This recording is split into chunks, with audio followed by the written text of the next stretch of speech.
One thing I hear from my fellow cishet white men who are becoming more aware of white supremacist patriarchy is this feeling of, we can't win. I can't win. Every piece of media or entertainment that I enjoy is problematic. I can't win. Every public cultural expression of maleness or whiteness is problematic. I can't win. In any conversation involving identity whatsoever, I am inherently at a deficit by virtue of my inherited white male privilege.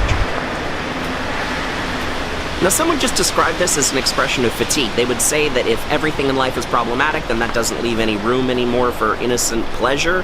And the problem there is that there really isn't any room in life. There is no such thing as innocent pleasure. Innocence is a falsehood.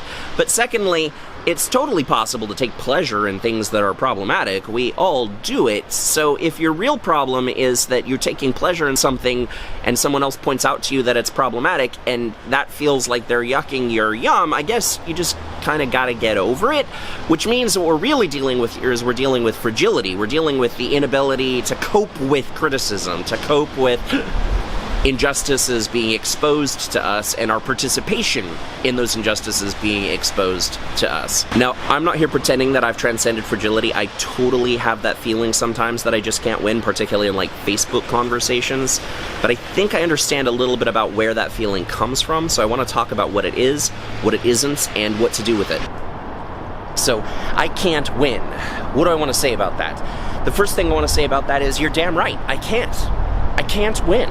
I can't win for several reasons. The first reason is that conversations about race and gender are not zero-sum games with winners and losers, and if I'm approaching these conversations as though I should get something from them, as though I should receive some plaudits, some praise, something to boost my ego out of them, then I'm already approaching the conversation wrong, and therefore obviously losing.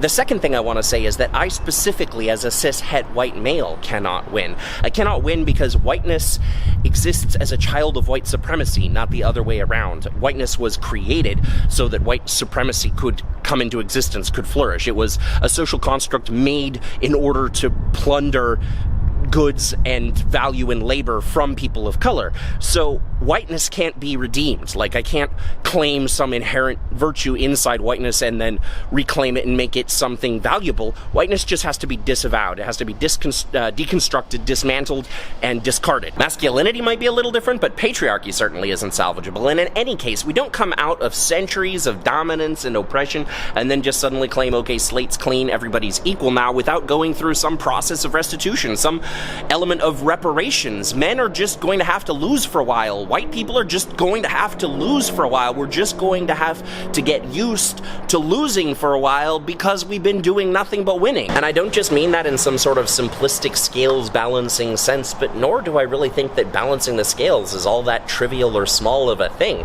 If my great-grandfather stole a watch from you and I then realize, oh, that was a wrong thing for my great-grandfather to have done, and apologize for my great-grandpa while still remaining in possession of your watch and not giving it back to you, then I haven't learned my lesson yet. So yeah, I can't win, but let's talk for a second about what that doesn't mean.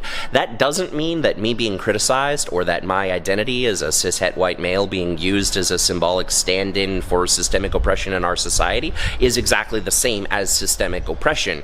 It isn't reverse racism. It isn't reverse sexism. There's no such thing. It isn't possible to equate justly being criticized for oppressing people with being oppressed. That's nonsense. So what do I do with this feeling that I can't win? I sit in it. I dwell in it until I become comfortable with it. A wise friend once told me that the only thing men can do for the women's liberation movement is make photocopies, and for a long time I laughed about that saying until I finally got started making photocopies. So I have to spend my time in purgatory. I have to do my penance. I have to pay my reparations. I have to die to myself for the sake of others. Pick your preferred metaphor, but be about the work.